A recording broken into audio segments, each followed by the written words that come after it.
அம்மான் resto channel நேயர்கள் அனைவருக்கும் அன்பான வணக்கம். இந்த வீடியோவில் ஆனி மாதம் எப்படி இருக்க போகுது அப்படிங்கறத பத்தி தான் தெரிஞ்சுக்க போறோம். இந்த ஆனி மாதத்துல கிரக நிலைகள் எப்படி இருக்கு, கிரக மாற்றங்கள் என்ன நடக்கும், இந்த ஆனி மாதம் 1ஆம் தேதியிலிருந்து 32ஆம் தேதி வரைக்கும் இருக்குது. ஆங்கில மாதத்துக்கு ஜூன் மாதம் 15ஆம் தேதியிலிருந்து ஜூலை மாதம் 16ஆம் தேதி வரைக்கும் இந்த ஆனி மாதம் அப்படிங்கிறது இருக்குது. இந்த மாதத்தோட கிரக நிலைகளை பார்த்தோம் அப்படின்னா மிதுன ராசியில சூரியன் சஞ்சரிக்கக்கூடிய மாதம் தான் இந்த ஆனி மாதம். அப்ப சூரியன் வந்து மிதுன ராசியில சஞ்சரிக்க போறாரு, செவ்வாய் வந்து சிம்ம ராசியில இருக்கிறாரு, புதன் வந்து மிதுன ராசியில 8ஆம் தேதி வரைக்கும் இருக்கிறாரு, அதன் பிறகு கடகராசிக்கு போறாரு, சுக்கிரன் வந்து மேஷ ராசியில ஆனி மாதம் 15ஆம் தேதி வரைக்கும் இருக்கிறாரு, அதன் பிறகு ரிஷப ராசிக்கு போக போறாரு, குரு பகவான் வந்து மிதுன ராசியில இருக்கிறாரு, சனி பகவான் வந்து மீன ராசியிலையும், ராகு வந்து கும்ப ராசியிலையும், கேது வந்து சிம்ம ராசியிலும் இருக்கிறாங்க. இந்த மாதத்துல குரு, சூரியன், புதன் ஆகிய 3 கிரகங்களுடைய கூட்டணி அப்படிங்கிறது மாதத்தின் தொடக்கத்துல இருக்குது. ஆனி மாதம் 8ஆம் தேதி தான் புதன் வந்து கடகராசிக்கு போறாரு. செவ்வாய் கேது கூட்டணி சிம்ம ராசியில இருக்குது. செவ்வாயோட பார்வை அப்படிங்கிறது சனி பகவான் மீதும் ராகு பகவான் மீதும் விழுது. இந்த மாதம் முழுவதுமே கிரகங்களோட அமைப்பு அப்படிங்கிறது இப்படித்தான் இருக்குது. நவகிரகங்களுடைய மாற்றத்தால காலச்சக்கரத்தின் 12 ராசிக்காரர்களுக்கும் எப்படிப்பட்ட பலன்கள்லாம் கிடைக்க போகுது அப்படிங்கறத விரிவாவே தெரிஞ்சுப்போம். எவ்வளவு பெரிய பிரச்சனை வந்தாலும் அதை சுலபமா கையாளக்கூடியவங்க இந்த கடகராசிக்காரர்கள். இந்த ஆனி மாதம் எப்படி இருக்குது? மாதத்தின் தொடக்கத்துல அஷ்டமத்துல ராகு சஞ்சரிக்கிறாரு. அவர் மீது தனம்பாக்கு குடும்பஸ்தானத்தில் இருக்கக்கூடிய செவ்வாயோட பார்வை அப்படிங்கிறது விழுது. விரயஸ்தானத்தில் சூரியன், புதன், குரு அப்படிங்கிற 3 கிரகங்களுடைய சேர்க்கை அப்படிங்கிறது இருக்குது இந்த மாதத்தில் கடகராசிக்கு. அதனால் எந்த காரியமாக இருந்தாலும் கடுமையான போராட்டம், கடுமையான முயற்சி அப்படிங்கிறது தேவை கடகராசிக்காரர்களுக்கு. ஒரு நல்ல விஷயம் என்ன அப்படின்னா, உங்கள் ராசியில் இதுவரைக்கும் நீச்சம் பெற்று சஞ்சரித்துட்டு வந்த செவ்வாய் வந்து 2ஆம் இடம்னு சொல்லக்கூடிய தனவாக்கு குடும்பஸ்தானத்துக்கு பேச்சு அடைஞ்சிட்டார். அதுவே ஒரு மிகப்பெரிய யோகம் கடகராசிக்கு அப்படின்னு தான் சொல்லணும். எந்த காரியத்தை எடுத்தாலும் இனிமேல் உங்களால் சாதிக்க முடியும். தடை தாமதங்கள் அதிகரித்தாலும் உங்களுடைய தன்னம்பிக்கை மட்டும் குறையவே குறையாது. என்ன வந்தாலும் பார்த்துக்கலாம் அப்படின்னு தைரியத்தோடு செயல்படுவீங்க. நீங்கள் நினைச்சதும் திட்டமிட்டதும் ஒன்றா இருக்கும், ஆனால் நடந்தது வேறதா இருக்கும். அப்படி நடக்கக்கூடிய விஷயங்கள்ல கூட உங்களுக்கு அதில் என்ன நல்லது இருக்கு அப்படிங்கிறத யோசிங்க. இதுவரைக்கும் தீராத பிரச்சனைகளுக்கு தீர்வு அப்படிங்கிறது கிடைக்கும். அது நோயாக இருந்தாலும் சரி, பிரச்சனைகளாக இருந்தாலும் சரி, இல்லை வழக்குகளாக இருந்தாலும் சரி, இதுவரைக்கும் இருந்துட்டு வந்த பிரச்சனைகளுக்கு தீர்வு அப்படிங்கிறது கிடைக்கும். கொஞ்சம் கவனத்தோடு செயல்பட வேண்டிய மாதம்தான். ஏன்னா சூரியன் வந்து வெளிச்சத்தை கொடுக்கக்கூடியவர். புதன் வந்து இந்த மாதத்தின் தொடக்கத்தில் மிதுன ராசியில் இருக்கிறாரு, அதன் பிறகு கடகராசிக்கே வரப்போறாரு. குரு பகவான் வந்து 12ன்னு சொல்லக்கூடிய விரயஸ்தானத்தில் சஞ்சரிக்கிறாரு. அப்போ விரயங்கள் அப்படிங்கிறது கூடுதலாக இருக்கும் கடகராசிக்கு. அதனால் கொஞ்சம் கவனத்தோடு செயல்பட வேண்டிய மாதம் இந்த ஆனி மாதம். செவ்வாய் அப்படிங்கிறவர் நீதியை நிலைநாட்டக்கூடிய கிரகம். கடக ராசிக்கு யோகத்தை செய்யக்கூடியவர் செவ்வாய். அவர் வந்து இதுவரைக்கும் உங்கள் ராசியில் நீச்சம் பெற்று சஞ்சரித்துட்டு வந்தார். தூக்கம் சம்பந்தமான பிரச்சனைகளை சந்திச்சிருப்பீங்க. ஆரோக்கியத்திலையும் மருத்துவ செலவு அதிகரிச்சிருக்கும். வம்பு வழக்கு அப்படிங்கிறது அதிகமாக இருந்திருக்கும். தொழில் வியாபாரத்திலையும் சரி, பதவி சார்ந்த விஷயத்திலையும் தீர்வுக்காக எதிர்பார்த்து காத்திருப்பீங்க. அதனால் பயம், பதட்டம் இதெல்லாமே அதிகரிச்சிருக்கும். இதுவரைக்கும் ஆரோக்கியத்தில் பின்னடைவை சந்திச்சிருப்பீங்க.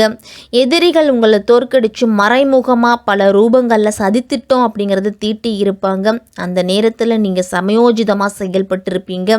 செவ்வாய் வந்து உங்கள் ராசிக்கு 3ஆம் இடத்தை பார்த்துருப்பார். அதனால் கண்டிப்பாக நினச்ச காரியத்தில் வெற்றி அப்படிங்கிறத அடைஞ்சிருப்பீங்க.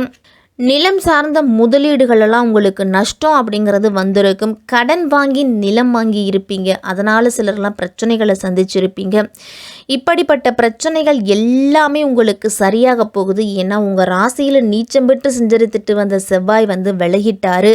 செவ்வாய் வந்து சில இடங்களில் உங்களுக்கு பிரச்சனைகளை கொடுத்தாலும் பல இடங்களில் உங்களுக்கு நன்மைகளை கொடுத்துருப்பாங்க. நிரந்தர வேலை வாய்ப்பு அப்படிங்கிறது கடகராசிக்காரர்களுக்கு கிடைச்சிருக்காது.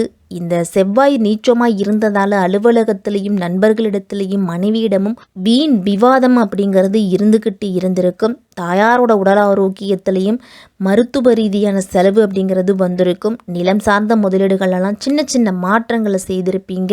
2ஆம் இடத்துல செவ்வாய் இருக்க போகிறதால வார்த்தைகளில் நிதானத்தை கடைபிடிக்கணும். குடும்பத்தில் தேவையில்லாத விரயங்கள் வரும். சூரியனுடைய வீட்டில் செவ்வாய் இருக்க போகிறாரு. அப்போ சூரியன் செவ்வாய்க்கு நட்பு கிரகம் அப்படிங்கிறதால பெரிய கெடுதல் அப்படிங்கிறது இருக்காது. இருந்தாலும் தேவையற்ற விஷயங்கள்லையும் வார்த்தைகள் விடுவதை தவிர்த்துக்குங்க. பேச்சில் ரொம்ப கவனத்தோடு இருக்கணும்.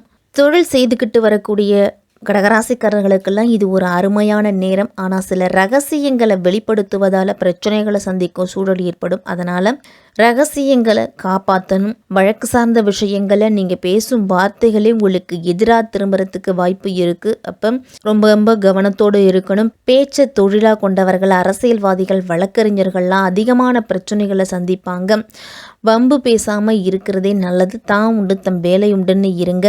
கடக ராசிக்கு புதன் ஆனி மாதம் 8ஆம் தேதி வராரு. உங்க ராசிக்கு விரையாதிபதியாகவும் சகாயஸ்தானாதிபதியாகவும் இருக்கக்கூடியவர் புதன். அவரு உங்க ராசிக்குள்ளேயே வரும் பொழுது விரயங்களை உங்களுக்கு ஏற்படுத்துவாரு. அந்த விரயங்களை சுப விரயங்களா முடிஞ்ச வரைக்கும் மாத்திக்க முயற்சி பண்ணுங்க. ஆடம்பரமான செலவுகள் செய்வதை குறைச்சிக்குங்க. கடகராசிக்காரர்கள்லாம் வீடு கட்டிக்கிட்டு வரீங்க அப்படின்னா அந்த கட்டிய வீட்டுக்கு செலவுகள் அப்படிங்கிறத செய்யலாம். பிள்ளைகளுக்காக சுபகாரிய செலவுகள் அப்படிங்கிறது செய்யலாம். இந்த மாதத்தில் திருமணத்துக்காக முயற்சி பண்ணிக்கிட்டு இருக்கிறவங்களாம் அதற்குண்டான சின்ன சின்ன செலவுகளை எல்லாத்தையும் நீங்கள் செய்து வைக்கலாம். மாமன் மைத்துனர் வழியில் ஏற்பட்ட மனக்கசப்புகள் மாறும். அவர்களுடைய குடும்பத்தில் சுப நிகழ்ச்சிகள் நடக்கிறதால செலவுகள் அதிகரிக்கும். இந்த மாதத்தில் ஆனி மாதம் 15ஆம் தேதி ரிஷப ராசிக்கு சுக்கிரன் வராரு. உங்கள் ராசிக்கு 4ஆம் இடத்துக்கும் 11ஆம் இடத்துக்கும் அதிபதியானவர் சுக்கிரன். சுக்கிரன் லாபஸ்தானத்தில் இருக்கும் பொழுது பொருளாதாரம் உங்களுக்கு சிறப்பாக இருக்கும். ஆன்மீகத்தில் ஈடுபாடு அதிகரிக்கும். கொடுக்கல் வாங்கலெல்லாம் இருந்துட்டு வந்த பிரச்சனைகள் குறையும். வெளிநாட்டுக்காக முயற்சி பண்ணிக்கிட்டு இருந்தீங்க அப்படின்னா அந்த முயற்சியில் வெற்றி அப்படிங்கிறது உண்டு. வெளிநாட்டுக்கு செல்லக்கூடிய யோகம் இருக்குது. தாயாரோட உடல் ஆரோக்கியத்தில் இருந்துட்டு வந்த பிரச்சனைகள் குறையும். எதிர்காலத்தை பற்றிய பயம் அப்படிங்கிறது நீங்கும். இந்த மாதம் முழுவதுமே செவ்வாய் மீனராசியில் இருக்கக்கூடிய சனி பகவானை பார்க்கறாரு. உங்கள் ராசிக்கு 2ஆம் இடத்துல சஞ்சரிக்க செவ்வாயுடைய பார்வை சனியின் மீது, செவ்வாயுடைய பார்வை அஷ்டமத்தில் இருக்கக்கூடிய ராகு பகவான் மீது விழுது. அப்போ ஆரோக்கியத்தில் பிரச்சனைகள் வரும். மற்றவர்களை நம்பி எந்த பொறுப்புகளையும் ஒப்படைக்க வேண்டாம். வம்பு வழக்கு கோர்ட்டு அப்படின்னு வரலாம். அதனால எதை செய்தாலும் ஒரு முறைக்கு பல முறை யோசித்து செய்யக்கூடிய மாதம் இந்த ஆனி மாதம். வண்டி வாகனங்களில் செல்லும் பொழுது ரொம்ப கவனத்தோடு இருக்கணும். இரவு நேர பயணத்தை முடிஞ்ச வரைக்கும் தவிர்த்துக்குங்க. உடல் ஆரோக்கியத்தில் கவனத்தை செலுத்தணும். சின்ன சின்ன பிரச்சனை அப்படின்னாலும் உடல் ஆரோக்கியத்தில் கூடுதல் அக்கறை எடுத்துக்கிறது நல்லது. தாம் உண்டு தன் வேலை உண்டுன்னு இருங்க. மற்றவர்கள் விஷயத்தில் தலையிடுவது, மற்றவர்களுக்காக ஷூரிட்டி கையெழுத்து போட்டு பணம் வாங்கி கொடுக்கறது எல்லாத்தையும் தவிர்த்துக்கணும். இந்த மாதம் அனுமன் வழிபாடு உங்களுக்கு ஆனந்தத்தை கொடுக்கும், தைரியத்தையும் தன்னம்பிக்கையும் கொடுக்கும். கடகராசிக்காரர்களுக்கு